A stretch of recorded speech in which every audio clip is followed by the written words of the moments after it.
الحمد لله وكفى وسلام على عباده الذين اصطفى أما بعد فأعوذ بالله من الشيطان الرجيم بسم الله الرحمن الرحيم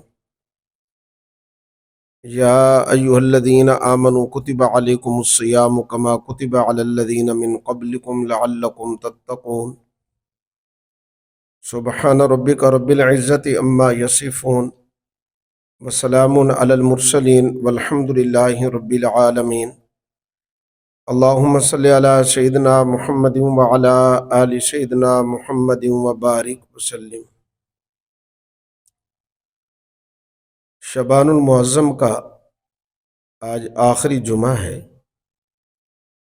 آنے والا جمعۃ المبارک رمضان المبارک کا انشاءاللہ العزیز پہلا جمعہ ہوگا۔ اللہ کے محبوب صلی اللہ علیہ وسلم نے شعبان کے اخیر میں ایک لمبا خطبہ ارشاد فرمایا، رمضان المبارک کی اہمیت اور فضیلت کو واضح کرنے کے لیے۔ ویسے بھی اگر دیکھا جائے یہ 3 مہینے جو اللہ تعالیٰ نے اکٹھے رکھے ہیں، رجب، شعبان اور رمضان، ان کا آپس کے اندر عجیب جوڑ ہے۔ اللہ تعالیٰ نے رجب کو معراج والی سعادت عطا فرمائی، اور شعبان کو شب برات، اور رمضان کو اللہ تعالیٰ نے لیلۃ القدر والا اعزاز عطا فرمایا۔ اور یہ تینوں مہینے سرکار دو عالم صلی اللہ علیہ وسلم کا معمول مبارک یہ تھا کہ جب رجب کا چاند نظر آتا تو میرے آقا ایک دعا پڑھا کرتے تھے، اللہم بارک لنا فی رجب و شعبان و بلغنا رمضان۔ اللہ ہمارے رجب اور شعبان میں برکت عطا فرما دے اور ہمیں عافیت اور صحت کے ساتھ رمضان المبارک تک پہنچا دیجیے۔ گویا کہ میرے آقا نے بھی ان 3 مہینوں کو اکٹھا کیا ہے، رجب اور شعبان اور رمضان۔ رجب اور شعبان میں برکت کی دعا فرمائی، اور رمضان المبارک تک اللہ سے یہ دعا مانگی ہے کہ اللہ عافیت کے ساتھ ہمیں رمضان المبارک تک پہنچا دیجیے۔ چنانچہ صحابہ کرام رضوان اللہ علیہم اجمعین کے بارے میں آتا ہے کہ وہ صحابہ کرام رمضان المبارک کے شروع ہونے سے 6 مہینے پہلے اللہ تعالیٰ سے دعا مانگا کرتے تھے کہ اللہ ہمیں رمضان تک پہنچا دیجیے، اور پھر رمضان کے گزرنے کے بعد یہ دعا مانگا کرتے تھے، اللہ ہماری رمضان کی عبادات کو شرف قبولیت عطا فرما دیجیے۔ اب ذرا میرے بھائیو اندازہ کریں کہ سرکار دو عالم صلی اللہ علیہ وسلم کا اللہ سے دعا مانگنا اور صحابہ کرام کا دعا مانگنا کہ ہمیں رمضان تک پہنچا دیجیے، اس سے پتہ چلا نا کہ رمضان المبارک کا مہینہ بڑی اہمیت والا ہے، بڑی فضیلت والا ہے، عظمت والا ہے۔ چنانچہ بعض روایات کے اندر اس طرح کچھ باتیں ملتی ہیں کہ صحابہ کرام رضوان اللہ علیہم اجمعین کہ وہ اس طرح کرتے تھے کہ شعبان کے مہینہ میں نا وہ اپنے کاموں کو سمیٹ لیا کرتے تھے، اور مالدار جو ہیں وہ رجب کے مہینے میں زکوٰۃ ادا کرتے، اور شعبان کے مہینے میں اگر کسی کے کوئی لین دین کا مسئلہ ہے اس کی ادائیگی وغیرہ اپنے معاملات کو صاف کر لینا، اور جب رمضان کا چاند نظر آتا تو پورے مہینے کا اعتکاف شروع کر دیتے تھے۔ اب وہ لوگ گویا کہ اس بات کی فضیلت اور اہمیت سے اچھی طرح واقف تھے، اس لیے وہ اس بات کا اہتمام کرتے تھے۔ ہمارے حضرت جی دامت برکاتہم اللہ عالیہ نے کچھ شعبان کے بارے میں یا رجب اور شعبان رمضان کے بارے میں سمجھانے کے لیے بڑی بہترین باتیں ارشاد فرمائی ہیں جو انتہائی نصیحت آموز ہیں اور حکمت آمیز ہیں۔ چنانچہ ارشاد فرماتے ہیں کہ اللہ کے محبوب صلی اللہ علیہ وسلم نے ان 3 مہینوں کو دعا میں جمع کیا، اور اللہ تعالیٰ نے بھی ان 3 مہینوں کو یک بدیگر رجب، شعبان، رمضان کو رکھا۔ فرماتے ان میں ذرا بغور دیکھا جائے کہ یہ جو رجب کا مہینہ ہے نا، رجب کا مہینہ یہ فصل کے لیے گویا کہ بیج بونے کا مہینہ ہے، اور شعبان کا مہینہ یہ پانی لگانے کا مہینہ ہے، اور رمضان کا مہینہ یہ نیکیوں والی فصل جب پک جاتی ہے تو اس کو کاٹنے کا مہینہ ہے۔ ہر جی فرماتے ہیں کہ اگر رجب کو ہوا کی مانند سمجھا جائے اور شعبان کو بادل کی مانند، رمضان المبارک موسلا دھار نیکیوں کے بارش برسنے کی طرح ہے۔ اسی طرح یہ بات ارشاد فرماتے ہیں کہ رجب کا مہینہ، ایک حدیث پاک کے اندر یہ بات موجود ہے کہ رجب کا مہینہ یہ اللہ کا مہینہ ہے۔ کیا مطلب ہے کہ مالدار اس میں زکوٰۃ ادا کرتے ہیں، اور شعبان کا مہینہ اللہ کے محبوب صلی اللہ علیہ وسلم نے فرمایا کہ میرا مہینہ ہے، اور رمضان کا مہینہ فرمایا میری گناہ گار امت کا مہینہ ہے، یعنی ان کے لیے مغفرت اور بخشش کا اللہ تعالیٰ نے یہ بہترین چانس اور موقع عطا فرمایا ہے نا۔ بعض روایتوں کے اندر یہ بات موجود ہے کہ رجب اور شعبان اور رمضان، رجب کے مہینے میں اللہ پروردگار نیکیوں کا نرخ اور بھاؤ بڑھا دیتے ہیں، اور وہ کتنا بڑھا دیتے ہیں وہ اللہ پروردگار ہی جانتے ہیں۔ شعبان میں 700 گنا تک، اور رمضان کے اندر 1000 گنا تک اللہ تعالیٰ کر دیتے ہیں۔ چنانچہ روایات کے اندر جب ان باتوں کو آدمی دیکھتا ہے نا کہ رجب اور شعبان اور رمضان، ان کے آپس کے اندر جو اللہ تعالیٰ نے ترتیب رکھی ہے، اور پھر رمضان المبارک کو اللہ تعالیٰ نے جو اہمیت اور فضیلت عطا فرمائی ہے، اس کا اندازہ میرے آقا کی دعا سے آدمی کو پتہ چلتا ہے کہ یہ بڑا اہمیت والا مہینہ ہے، بڑا فضیلت والا مہینہ ہے۔ چنانچہ رمضان المبارک کا مہینہ، اس کو رمضان کہتے کیوں ہیں؟ رمضان یہ رمز سے ہے، رمز کا معنی ہوتا ہے جلا دینا۔ رمضان کو رمضان بھی اس لیے کہتے ہیں کہ جب بندہ اللہ کی رضا کے لیے روزے رکھتا ہے، اللہ کو راضی کرتا ہے، تو یہ رمضان المبارک کا مہینہ بندے کے گناہوں کو جلا دیتا ہے، اس لیے اس کو رمضان کہتے ہیں۔ اور رمضان رمز سے بمعنی تپش اور گرمی کے بھی آتا ہے۔ 2 ہجری میں جب پہلی مرتبہ اللہ تعالیٰ نے روزے رکھنے کا حکم دیا تو وہ گرمی کا موسم تھا، اس لیے اس کا نام پڑ گیا رمضان۔ اور یہ رمضان المبارک عربی زبان کے اندر اس کو رمضان کہتے ہیں، ہم اس کو پنجابی زبان کے اندر رمضان کہہ دیتے ہیں۔ حضرت شیخ پیر عبد القادر جیلانی رحمۃ اللہ علیہ نے غنیۃ الطالبین میں بڑی عجیب بات لکھی ہے۔ فرماتے ہیں کہ رمضان کے لفظ کا ہر حرف کوئی نہ کوئی خوبی، کوئی نہ کوئی بھلائی اور اچھی صفت کی طرف اشارہ کرتا ہے۔ فرماتے ہیں رمضان کی رے رحمت الہی سے اشارہ ہے، رمضان کی میم یہ مغفرت الہی سے اشارہ ہے، اور رمضان کی زواد ضمانت جنت سے اشارہ ہے، اور رمضان کا الف یہ الف اور ان سے اشارہ ہے، اور رمضان کا نون یہ نور الہی سے اشارہ ہے۔ کیا مطلب ہے کہ اللہ تعالیٰ رمضان المبارک کی جو عبادات کا اہتمام کرتا ہے نا، اللہ یہ 5 نعمتیں اسے عطا فرماتے ہیں۔ اللہ کی رحمت بھی ملتی ہے، اللہ کی طرف سے مغفرت بھی ہوتی ہے، اور اللہ کی طرف سے ضمانت جنت کا بھی وعدہ ہے۔ اللہ تعالیٰ الف اور انس یعنی پیار و محبت کی دولت بھی عطا فرماتے ہیں، اور اللہ جل شانہ اپنی عبادات کی لذت اور اس کا نور بھی اللہ عطا فرماتے ہیں۔ تو یہ حضرت پیر عبد القادر جیلانی رحمۃ اللہ علیہ نے بات اپنی کتاب غنیۃ الطالبین میں لکھی ہے۔ اب اس سے اندازہ کریں کہ رمضان المبارک کا مہینہ کتنی اہمیت والا ہے۔ اس لیے اللہ جل شانہ نے قرآن کریم میں جب روزوں کی فرضیت کا حکم دیا نا، ترغیبی انداز اختیار کیا۔ آپ کو نماز کے بارے میں وہ انداز نہیں ملے گا، روزوں کے بارے میں وہ انداز نہیں ملے گا۔ اپنا نماز کے بارے میں کیا فرمایا؟ اقیم الصلاۃ، نماز قائم کرو۔ زکوٰۃ کے بارے میں کیا فرمایا؟ آتوا الزکاۃ، زکوٰۃ دو۔ لیکن رمضان کے بارے میں کیا فرمایا؟ یا ایھا الذین آمنوا کتب علیکم الصیام، اے ایمان والو تم پر رمضان کے روزے فرض ہیں، کما کتب علی الذین من قبلکم لعلکم تتقون، تم سے پہلے لوگوں پر بھی رمضان کے روزے فرض تھے، لعلکم تتقون، تاکہ تم لوگ متقی اور پرہیزگار بن جاؤ۔ اللہ پروردگار نے گویا کہ یہ مہینہ ہمیں عطا فرمایا نا، تو روزوں کی ترغیب دیتے ہوئے فرمایا یا ایھا الذین آمنو، اے ایمان والو۔ اللہ تعالیٰ براہ راست ایمان والوں سے خطاب کر رہے ہیں۔ اللہ رب العزت نے قرآن کریم میں 88 مقامات ایسے ہیں کہ براہ راست اللہ نے ایمان والوں سے خطاب کیا۔ یہ اللہ رب العزت نے اپنے پیارے حبیب صلی اللہ علیہ وسلم کے صدقے سے اس امت کو اعزاز عطا فرمایا ہے کہ براہ راست اللہ کا خطاب اس گناہگار امت کے ساتھ۔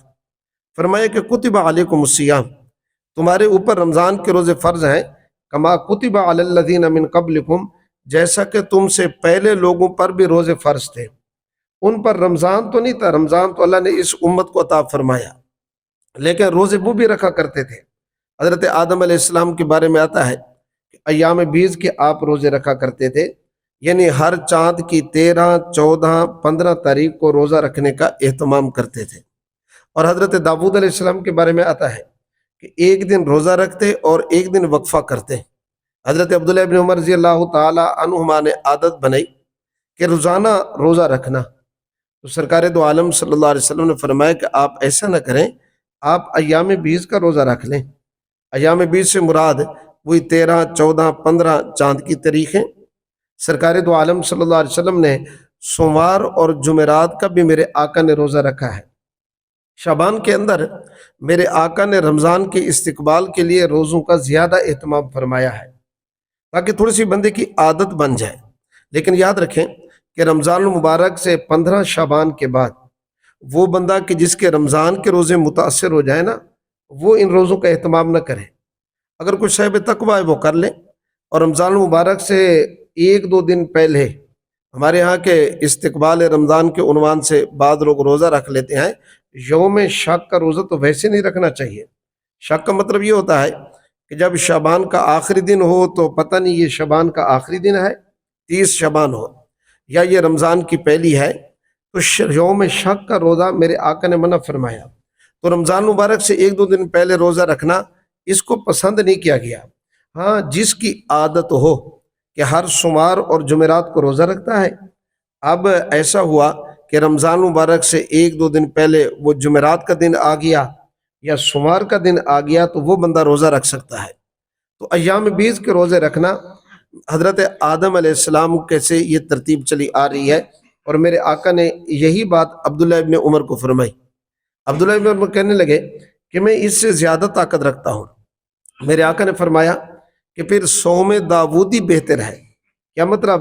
کہ ایک دن روزہ رکھنا اور ایک دن وقفہ کرنا حضرت داود علیہ السلام کا یہ طریقہ تھا۔ چنانچہ حضرت موسیٰ علیہ السلام کوہ طور پہ تشریف لے گئے، اور آپ کو اللہ رب العزت نے جب یہ تورات عطا فرمائی تو آپ نے بھی تو 40 دن روزے رکھے نا۔ حضرت عیسیٰ علیہ السلام نے 2 مہینے لگاتار روزے۔ تو یہ روزوں کی ترتیب یاد رکھیں، یہ کوئی نئی بات نہیں ہے۔ اگر کوئی نئی بات ہوتی نا تو اللہ پروردگار پھر یہ انداز اختیار نہ فرماتے۔ اللہ تعالیٰ ترغیب دے رہے ہیں کہ یہ مشقت والا کام ہے، بظاہر آدم علیہ السلام کے زمانے سے چلا آ رہا ہے، اور یہ کہ نیا حکم نہیں ہے۔ فرمایا تم سے پہلے بھی امتیں روزہ رکھا کرتی تھی، تو یہ روزے رکھنے کی اللہ رب العزت نے یہاں گویا کہ ترغیب دی ہے۔ ویسے بھی روزہ صاف ظاہر ہے کہ عاقل بالغ مسلمان مرد عورت پر فرض ہے، فرض عین ہے کہ اس نے روزہ ضرور رکھنا ہے۔ ہاں، اگر کوئی آدمی اس طرح کا بیمار ہے کہ وہ روزہ نہیں رکھ سکتا، گزشتہ جمعۃ المبارک کو عرض کیا تھا کہ عام جو چھوٹی موٹی بیماریاں ہیں نا، یہ روزے کے آگے رکاوٹ ہمیں نہیں بنانی چاہیے۔ ہمارا یہ خیال ہوتا ہے کہ یہ روزے کے آگے رکاوٹ، بلکہ روزہ تو صحت کی گارنٹی دیتا ہے، نماز یہ بھی صحت کی گارنٹی دیتی ہے، اس لیے چھوٹے موٹے عذر نہیں۔ ہاں، اس طرح کی بیماری ہے کہ بیچارہ روزہ رکھے گا تو جان چلی جائے گی، پھر شریعت کہتی ہے، اور بعد کے اندر بیچارہ بوڑھا ہے، اب بعد کے اندر بھی قضا رکھنے کی امید نہیں ہے، ایسے آدمی کے لیے پھر فدیہ ہے۔ عورت اگر بچے کو دودھ پلاتی ہے تو وہ بھی فدیہ ادا کرے اگر بچے کی جان کو خطرہ ہے۔ لیکن آج کل متبادل انتظام وغیرہ ہے، بازاری دودھ وغیرہ ہے، لیکن وہ معاف تو نہیں ہے۔ بعد میں قضا کرنے کا اگر موقع ملے، شریعت کہتی ہے بعد کے اندر قضا کرے، اور اگر فدیہ دے گا تو فدیہ تقریباً 2 کلو گندم، ویسے 1.25 سیر بھی ہوتا ہے، آخری 2.25 کلو بھی ہے۔ حضرت مولانا یوسف دیانوی رحمۃ اللہ علیہ نے 2 کلو گندم تک بھی لکھ دیا ہے۔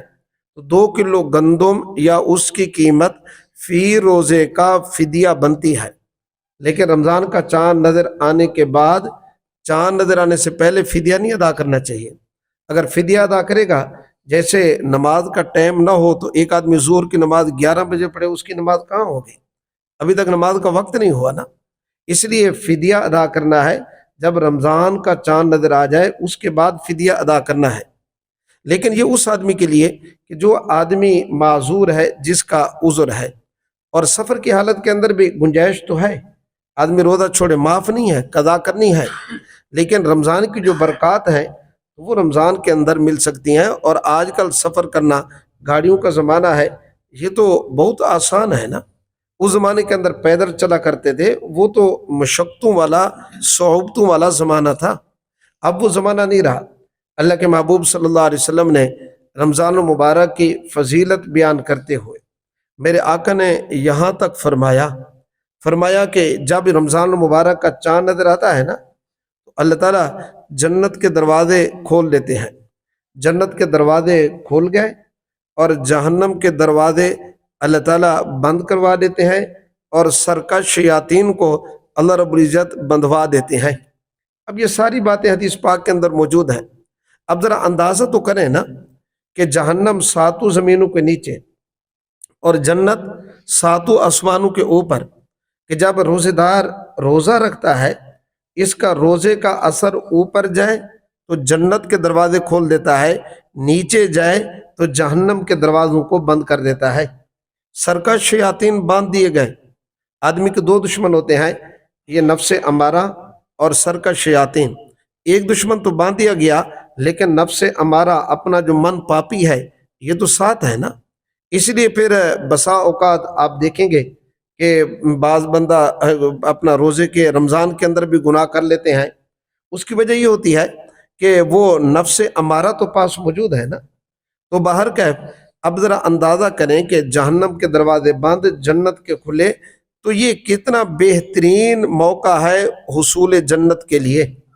اللہ رب العزت نے کتنا بہترین موقع، اور اللہ تعالیٰ کی رحمت، میرے آقا نے یہاں تک فرمایا کہ جو آدمی رمضان کا مہینہ پائے، جبرائیل علیہ السلام کی بد دعا ہے، اپنی مغفرت نہ کرا سکے، تو میرے آقا نے کیا فرمایا کہ حضرت جبرائیل نے کہا کہ وہ تباہ و برباد ہو جائے، اور میرے آقا نے اس پر آمین فرمائی ہے۔ اس لیے کہ رمضان مبارک کا مہینہ نیکیوں کا سیزن ہے، اللہ رب العزت کی اس قدر رحمتیں اترتی ہیں۔ حضرت مجدد الافسانی رحمۃ اللہ علیہ فرماتے ہیں کہ 11 مہینوں کی اگر نیکیاں اور رحمتیں جمع کر لیں نا اللہ کی طرف سے اترنے والے، فرمایا رمضان المبارک کے مقابلے میں ان کی حیثیت وہ ہوگی کہ جو سمندر کے مقابلے میں ایک قطرے کی حیثیت ہوتی ہے۔ اب سمندر کے مقابلے میں قطرے کی کیا حیثیت ہے؟ رمضان المبارک میں اللہ تعالیٰ کی اس قدر رحمتیں اترتی ہیں، فرمایا 11 مہینوں کے رحمتیں اس کا مقابلہ نہیں کر سکتی۔ جب اس قدر اللہ کی رحمتیں اترتی ہیں، یاد رکھیں کہ ملیں گی اس بندے کو جو بندہ طالب ہوگا نا، اللہ تعالیٰ سے مانگے گا نا، اور رمضان المبارک کے عبادات کا اہتمام کرے گا نا۔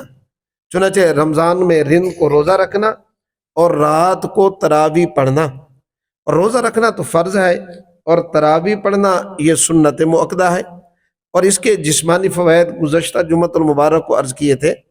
اور اس کے ساتھ ساتھ ایک حدیث مبارکہ کہ میرے آقا نے یہاں تک فرمایا کہ کل قیامت کے دن کیا ہوگا، روزہ سفارش کرے گا میں نے دن کو کھانے پینے سے روکے رکھا، اور اسی طرح قرآن سفارش کرے گا میں نے رات کو سونے سے روکے رکھا۔ اللہ مہربانی کر کہ ہماری سفارش کو اس کے حق میں قبول فرما، اللہ تعالیٰ قبول فرما کر اس آدمی کو جنت میں بھیج دیں گے۔ اب یہ چیزیں کام آ رہی ہیں نا، اور ایک حدیث پاک کے اندر یہ بات بھی موجود ہے، میرے آقا نے فرمایا ایمان کی حالت میں ثواب سے ارادے سے دن کو روزہ رکھنا رمضان المبارک میں اور رات کو تراویح پڑھنا اتنا محبوب عمل ہے، اللہ تعالیٰ پچھلے سارے گناہ معاف فرما دیتے ہیں۔ اور یہاں تک میرے آقا نے فرمایا کہ جس وقت روزے دار بندہ اٹھتا ہے اور اٹھا اب سحری کے لیے، اب وہ سحری کھا رہا ہے، پی رہا ہے، کھانے پینے والی چیزیں استعمال کر رہا ہے، فرمایا یہ اللہ کا اتنا پیارا ہے کہ جس بستر کو چھوڑا ہے وہ بستر، اور جس برتن میں کھانا کھایا اور پانی پیا، یہ بستر بھی یہ برتن بھی یہ اس روزے دار کے لیے دعائیں مغفرت کرتے رہتے ہیں۔ اور یہ اتنا اللہ کا محبوب ہے، آپ اندازہ تو کریں نا کہ ہم تو خطا کار ہیں نا، وہ انسان اشرف المخلوقات تو ہے، لیکن میرے آقا نے یہاں تک فرمایا کہ روزے والا عمل اللہ کو اتنا محبوب ہے، اتنا محبوب ہے، فرمایا بلوں اور سوراخوں کے اندر چیمٹیاں اور دریاؤں کے اندر مچھلیاں بھی اس کے لیے دعائیں مغفرت کرتی ہیں۔ روزہ دار کو اللہ نے یہ اعزاز دیا ہے۔ خاتون صبح کو اٹھتی ہے اور وہ بیچاری عبادات مرد کے مقابلے میں صبح کے وقت کم کرتی ہے، چونکہ اس نے کھانا تیار کرنا ہے۔ اب وہ آدھی رات کے وقت اٹھی بیچاری، وہ لکڑیاں اٹھا رہی ہے اور وہ چولہا جلا رہی ہے، آگ جلا رہی ہے، کھانا پکا رہی ہے۔ اللہ رب العزت اتنے خوش ہوتے ہیں، اللہ پروردگار اس کا یہ سارا عمل، نیکیاں اور عبادت، جو بندہ تہجد پڑھ رہا ہے، دیگر عبادات کر رہا ہے، اللہ خاتون کو اس کے برابر اجر و ثواب عطا فرماتے ہیں۔ اللہ تعالیٰ نے کتنا بہترین ہمیں یہ مہینہ عطا فرمایا۔ ہم اس میں تراویح سنت مؤکدہ ہے، اور آج کل ایک بات سوشل میڈیا استعمال کرتے ہیں، اور اسی طرح جو ہے بعض مولوی کا بیان سن لیا کہ تراویح کا نفل درجہ نہیں ہے۔ سنت مؤکدہ کا مطلب یہ ہوتا ہے کہ آدمی عذر ہے نہ پڑھے۔ عذر سے مراد یہ ہے کہ بیماری ہے، بیماری کی حالت میں فرض کے اندر کچھ تخفیف اس طرح تو ہو جاتی ہے کہ کھڑے ہو کر نہیں، بیٹھ کر پڑھ لے میرے بھائی، اور اگر بیٹھ کر نہیں پڑھ سکتا اشارے کے ذریعے پڑھ لے۔ اگر ایک آدمی بیمار ہے، بیچارہ تراویح پڑھ نہیں سکتا، تو وہ ایک علیحدہ بات ہے، لیکن عام حالات کے اندر سنت مؤکدہ کو بندہ اگر چھوڑے گا بغیر عذر کے، حضرت تھانوی رحمۃ اللہ علیہ نے یہ بات لکھی ہے، اندیشہ ہے کہیں کل اللہ کے محبوب صلی اللہ علیہ وسلم کی سفارش سے محروم نہ ہو جائے۔ ہمیں مغفرت اور بخشش کے آخری کرن اور سہارا تو اللہ کے محبوب صلی اللہ علیہ وسلم کی سفارش ہے نا، اور پورا مہینہ تراویح پڑھنا سنت مؤکدہ۔ نمبر 2، پورے قرآن کریم کا اہتمام کرنا، اور نمبر 3 میرے بھائی 20 رکعات تراویح پڑھنا۔ میرے آقا نے کو 3 راتیں پڑھی ہیں، تسلسل کے ساتھ نہیں، آگے میرے آقا چاہتے تھے۔ صحابہ کرام تو تشریف لے آئے نا، میرے آقا امت کے بارے میں شفیق تھے، اگر تشریف لے آتے نا، یاد رکھیں یہ تراویح پھر فرض ہو جاتی، پھر بیچارے کتنے لوگ گناہ گار ہوتے ہیں۔ سنت کا چھوڑنا چھوٹا گناہ ہے، فرض کا چھوڑنا بڑا گناہ ہے، اس لیے میرے آقا تشریف نہیں لے آئے۔ مصنف ابن ابی شیبہ کے اندر یہ روایت موجود ہے کہ سرکار دو عالم صلی اللہ علیہ وسلم جو 3 راتیں پڑھی وہ بھی 20 رکعات تھی، اور علاوہ سے جتنے بندہ سجدہ بڑھاتا ہے اللہ کا قرب بندے کو زیادہ نصیب ہوتا ہے نا، اور یہ بندے کا دل کے خون کی جو سپلائی شریانوں تک ہے وہ بڑھ جاتی ہے میرے بھائی نا، تو صحت کا معاملہ بھی بڑھ جاتا ہے، اجر و ثواب کا معاملہ بھی بڑھ جاتا ہے۔ علاوہ ازیں روایات کے اندر بھی 20 رکعت تراویح، اور یہ سنت مؤکدہ ہے، اور اس کا نفل درجہ نہیں ہے، یاد رکھیں۔ اگلی بات میرے بھائی، رمضان المبارک کے مہینے کو قیمتی سمجھتے ہوئے ہم صرف روزہ اور تراویح نہیں بلکہ قرآن کریم کی تلاوت کا بہت زیادہ اہتمام کریں۔ شہر رمضان الذی انزل فیہ القرآن، اللہ تعالیٰ نے رمضان المبارک کے مہینے میں قرآن کریم کو نازل فرمایا، اور یہ قرآن کریم کی تلاوت اللہ کا محبوب اور مقرب اور پیارا بن جاتا ہے۔ امام احمد بن حنبل رحمۃ اللہ علیہ کی خواب کے اندر 99 مرتبہ اللہ سے ملاقات ہوئی، پوچھا بندہ کس عبادت کی حالت میں آپ کا محبوب ہوتا ہے، آپ کا مقرب ہوتا ہے؟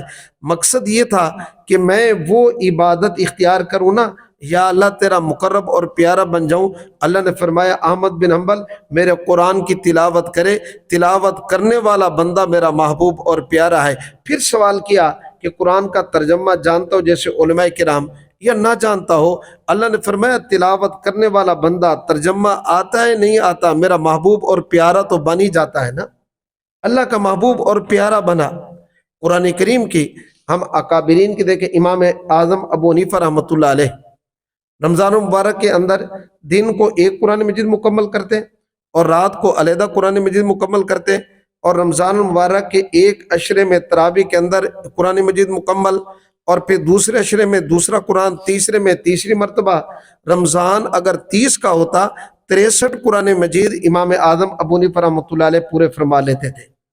آپ کہیں گے یہ دور زمانے کی بات کر رہے ہیں، میں حیران ہوتا ہوں، قریب زمانے میں یہ فضائل اعمال لکھنے والے تبلیغی نصاب ہماری تبلیغی جماعت کے پاس ہوتی ہے، حضرت مولانا زکریا صاحب رحمۃ اللہ علیہ، میں نے ان کے بارے میں یہاں تک پڑھا کہ رمضان المبارک کی راتوں میں روزانہ ایک قرآن نفل کے اندر آپ مکمل فرمایا کرتے تھے۔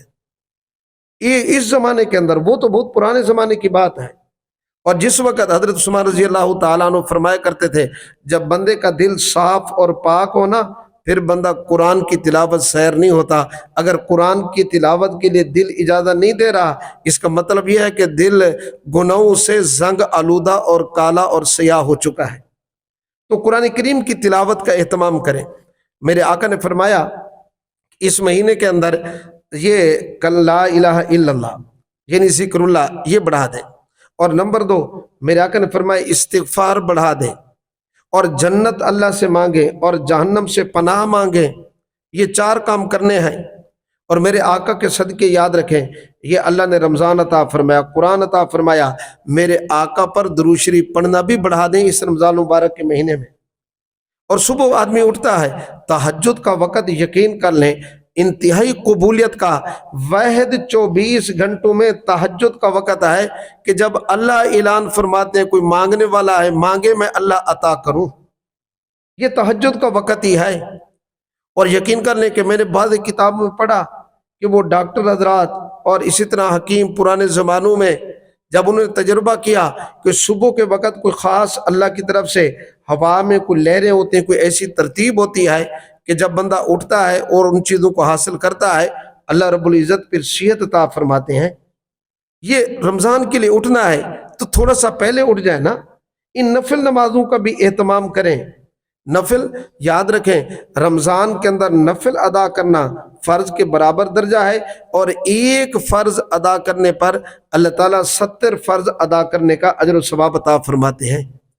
اور پھر نماز اشراق پڑھی جاتی ہے طلوع آفتاب کے 10-15 منٹ بعد پڑھی جاتی ہے، لیکن آخری وقت تو 11:30 بجے تک ہے نا۔ اور پھر نماز چاشت طلوع آفتاب کے تقریباً 1.5-2 گھنٹہ بعد پڑھی جاتی ہے، آخری وقت اس کا بھی زوال سے پہلے وہ 11:30 بجے تک تو ہے نا گنجائش۔ اور اشراق پڑھنے پر اللہ تعالیٰ ایک حج اور عمرہ کرنے کا اجر و ثواب عطا فرماتے ہیں۔ چاشت پڑھنے پر اللہ پروردگار رزق میں بھی برکت عطا فرماتے ہیں۔ 360 بدن میں جوڑ ہیں، ہر جوڑ کی طرف سے صدقہ کرنے کا اجر و ثواب بھی مل جاتا ہے۔ اور مغرب کے بعد اوابین پڑھیں، اللہ تعالیٰ 12 سال کی عبادت کرنے کا اجر و ثواب عطا فرماتے ہیں۔ اور صلاۃ و تسبیح اس کے تو کیا ہی کہنے، تفصیل میں تقریباً پہلے ایک دفعہ بیان کر چکا ہوں۔ یقین کر لیں اگلے چھوٹے نئے پرانے جو گناہ کر کے بھول چکا ہے، جو یاد ہیں، یہ سارے گناہ اللہ معاف فرماتے ہیں۔ جنت کا طالب ہو صلاۃ و تسبیح پڑھ اللہ جنت عطا فرماتے ہیں۔ مسائل اور پریشانی مصائب میں گھرا ہوا ہو صلاۃ و تسبیح پڑھے اللہ پروردگار ان پریشانیوں سے چھٹکارا عطا فرماتے ہیں۔ صحت کی ضرورت ہے، وسعت رزق کی ضرورت ہے، صلاۃ و تسبیح پڑھ کر اللہ سے مانگے اللہ عطا فرماتے ہیں۔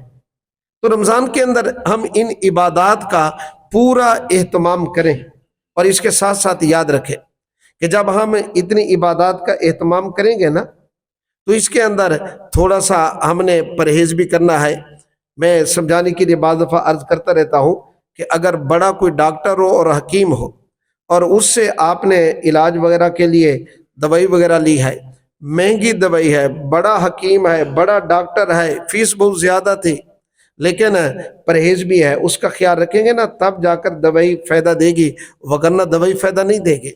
ہم رمضان المبارک کی ان عبادات کا اہتمام بھی کریں، اور اس کے ساتھ ساتھ یہ آنکھ کی حفاظت کریں، نظر کی حفاظت کریں، بد نظری سے اپنے آپ کو، بھئی یہ ٹریننگ ہو رہی ہے نا رمضان کے مہینے میں نا، بد نظری بہت بڑا گناہ ہے۔ بعض دفعہ ایمان سے موت کے وقت آگے یہ تالا اور رکاوٹ بن جاتی ہے بد نظری۔ اور زبان کا بول یہ یاد رکھے گندے بول بے شک غیبت ہے، اور اسی طرح چغلی وغیرہ ہے، اور کسی کے بارے میں گندی باتیں ہو گئی، گانا ہو گیا وغیرہ، اور کان کے ذریعے جو باتیں زبان سے کہنا ناجائز گناہ ہے، کان کے ذریعے ان کا سننا بھی گناہ ہے میرے بھائی۔ اسی طرح دل و دماغ کی سوچ کو پاکیزہ کریں۔ دل کی طرف سپلائی کرنے والا پہلا راستہ آنکھ کا ہے، دوسرا زبان کا، تیسرا کان کا، اور چوتھا یہ دماغ سوچ، یہ دل کی طرف۔ اگر ان کو پاکیزہ رکھیں گے تو دل کی طرف پاکیزہ چیزیں جائیں گی نا، پھر عبادات کا اثر جائے گا نا۔ اگر برتن نیچے سے لیک ہو اور اوپر سے آپ بے شک پمپ کو بھی چلا دیں، پانی آتا بھی رہے گا نکلتا بھی رہے گا۔ اگر ہمارے یہ برتن لیک ہو گئے، حضرت مولانا شیخ الاسلام مفتی تقی عثمانی صاحب دامت برکاتہم العالیہ تو بڑی عجیب بات ارشاد فرماتے ہیں کہ اگر کوئی بندہ اے سی چلاتا ہے نا تو ونڈو دروازے بند کرنے پڑتے ہیں، روشن دان بند کرنے پڑتے ہیں۔ اگر روشن دان کھلا رہ جائے، ونڈو کھلی رہ جائے، اے سی چلائیں گے تو فائدہ نہیں ہوگا، کولنگ آ بھی رہی ہے، نکل بھی رہی ہے۔ فرمایا رمضان میں اے سی، عبادات کا اے سی اپنے جسم پہ چلا دیا، اگر یہ ونڈو دروازے بند نہ کیے، بد نظری اور اسی طرح بد زبانی اور یہ غلط چیزیں سننا سوچنا، اگر ان چیزوں پہ کنٹرول نہ کیا تو پھر جیسے اے سی چلائیں دروازے کھلے رہ جائیں، اے سی کا فائدہ نہیں ہوتا، رمضان کی عبادات کا پھر فائدہ نہیں ہوگا۔ اس لیے ہم اس کے ساتھ ساتھ میرے بھائی ذرا پرہیز کا بھی خیال رکھیں، اور سحری یہ روزے کے لیے یاد رکھیں یہ شرط نہیں ہے، سنت ہے۔ میرے آقا نے یہاں تک فرمایا کہ سحری کا تصارف ان فی السحور برکہ، اللہ جل شانہ نے سحری کھانے میں برکت رکھی ہے۔ بعض لوگ رات کے 12 بجے تک جاگتے رہے تو پھر اب کھانا کھا کر سحری رات کے آخری حصے میں کہی جاتی ہے، ٹھیک ہے روزہ تو ہو جائے گا لیکن وہ سحری والی برکات تو نہیں ہوگی نا۔ سحری والی برکات تو سحری کھانے سے ہوتی ہیں، اور اس میں آدمی تھوڑا سا لالچ کر کے زیادہ کھا لینا وغیرہ، سارا دن زیادہ پی لینا، زیادہ سارا دن کھٹے ڈکار آتے رہیں اور بدہضمی وغیرہ، نہیں میرے بھی زیادہ کھانے سے کام نہیں چلتا، الٹا آدمی کو تکلیف ہوتی ہے۔ آدمی مناسب اور اعتدال کے ساتھ کھائے پیے۔ تو سحری کے اندر اور روزے کی نیت کرنا یاد رکھیں یہ ضروری ہے، اور نیت دل کے ارادے کا نام ہے۔ وَبِصَوْمِ غَدٍ نَوَيْتُ مِنْ شَهْرِ رمضان، ہم اس کو کیلنڈر میں روزے کی نیت کہتے ہیں، دعا نہیں کہتے۔ دعا تو وہ تھی جو میرے آقا نے پڑھی ہونا، اور افطار میرے آقا نے غروب آفتاب کا انتظار کرتے۔ اچھا، سحری سے تعلق رکھنے والی ایک بات یہ بھی عرض کرتا چلوں کہ جب یہ اذانیں ہوتی ہیں نا تو اس وقت سحری کا وقت ختم ہو چکا تھا۔ بعض لوگ کہتے ہیں ابھی اذانیں آ رہے ہیں کھاتے رہے، نہیں بھی روزہ نہیں ہوگا، دار و مدار وقت پہ ہے، یاد رکھیں۔ آج کل تو آسان ہے، ہر آدمی کے پاس موبائل ہے، گھڑیوں کا زمانہ بھی نکل گیا، گھڑی بھی ہوتی ہے، اس لیے جب اذان ہے اذان سے پہلے 2-4 منٹ آدمی 5 منٹ فارغ ہو جائے۔ اور پھر یاد رکھیں کہ افطار کے وقت میرے آقا غروب کا انتظار کرتے، آدمی کو پہاڑ کے اوپر چڑھا دیتے، جب اطلاع کرتا یا رسول اللہ صلی اللہ علیہ وسلم سورج غروب ہو گیا تو میرے آقا کھجور کے ساتھ افطار کرتے۔ حکمت میں نے بیان کر دیا ہے، میرے آقا ایک دعا پڑھا کرتے تھے، اللہم لک صمت وعلی رزقک افطرت۔ افطار کر لینے کے بعد پھر میرے آقا ایک دعا پڑھا کرتے تھے، ذہب الظم وابطلت العروق وثبت الاجر انشاءاللہ تعالی۔ اگر یہ دعائیں یاد ہیں بندہ ان کا اہتمام کرے۔ اور مغرب کچھ لیٹ ہو جانا کوئی ایسی بات نہیں ہے، لیٹ بھی ہو جاتے ان دنوں کے اندر، آدمی 10-15 منٹ مغرب لیٹ کر لے تو شرن یہ بھی ٹھیک ہے۔ عبداللہ بن عمر رضی اللہ تعالی عنہما کے بارے میں آتا ہے، روزہ افطار کرتے تو آپ ذرا کھانا وغیرہ کھا کر پھر نماز مغرب آ کے ادا فرماتے۔ روایات کے اندر یہ چیزیں موجود ہیں میرے بھائیوں۔ شریعت کتنی آسانی دیتی ہے۔ ہماری عوام میں ایک بات مشہور ہے، اخیر میں 2-4 مسئلے عرض کر کے بات کو ختم کر رہا ہوں۔ ایک بات یہ مشہور ہے کہ جی الٹی آنے سے روزہ ٹوٹ جاتا ہے، بھی خود بخود الٹی چاہے تھوڑی آئے زیادہ آئے روزہ نہیں ٹوٹتا، عام طور پر خود بخود دے دے، جان بوجھ کر کرے، منہ بھر کی مقدار کو پہنچ جائے کہ منہ میں کنٹرول کرنا مشکل ہے تو اس سے روزہ ٹوٹ جاتا ہے۔ یا الٹی منہ میں تھی اور چنے کے برابر زیادہ گلے سے نیچے دہرا دی ہے، واپس لٹا دی ہے، اب بھی روزہ ٹوٹ جائے گا۔ روزے کی حالت میں یاد رکھیں تکلیف ہوئی، بیماری ہوئی، روزہ توڑے نہیں، آدمی انجیکشن وغیرہ ٹیکا بوتل وغیرہ لگانے تک اس سے روزہ نہیں ٹوٹتا، اس کی اتنی اجازت ہے۔ ٹیسٹ کے لیے خون وغیرہ نکلوا کے دیا، اس سے بھی یاد رکھیں روزہ نہیں ٹوٹتا۔ صبح کو اٹھا غسل بھی کرنا ضروری تھا اور وقت بڑا تھوڑا ہے، کوئی بات نہیں، ہاتھ دھو لے، کلی کر لے، سحری کھا لے، بعد کے اندر غسل کر لے۔ روزے کے دوران بدخوابی ہو جائے تو اس کے اندر غرغرے کرنا اور ناک میں زور سے پانی ڈالنا اندر چلا جائے، اس چیز سے اپنے آپ کو بچائے تو روزہ میرے بھی نہیں ٹوٹتا، غسل کر لے۔ اسی طرح آنکھ میں دوائی سرما وغیرہ ڈالنے سے روزہ نہیں ٹوٹتا۔ کان والے جدید کتابوں میں جو بات ہے، پرانی کتابوں میں لکھا تھا ٹوٹ جاتا ہے کان والی دوائی ڈالنے سے، لیکن آج کل جو نئی تحقیق یہ ہے کہ کان والی دوائی سیدھی معدے کی طرف نہیں جاتی، ناک کی طرح، ناک میں دوائی ڈالیں تو روزہ ٹوٹ جاتا ہے، کان میں دوائی ڈالنے سے روزہ نہیں ٹوٹتا۔ مسواک آدمی کر سکتا ہے، خشک ہو یا تر ہو میرے بھائی، لیکن روزے کی حالت میں یہ منجن اور ٹوتھ پیسٹ وغیرہ، دنداسا وغیرہ استعمال کرنا یہ مکروہ ہے۔ اگر اثرات نیچے چلے گئے تو پھر روزہ ٹوٹ جائے گا۔ دعا ہے جو بات کہی گئی سنی گئی، میرے مالک عمل کرنے کی توفیق نصیب فرمائے۔ وما علینا الا البلاغ۔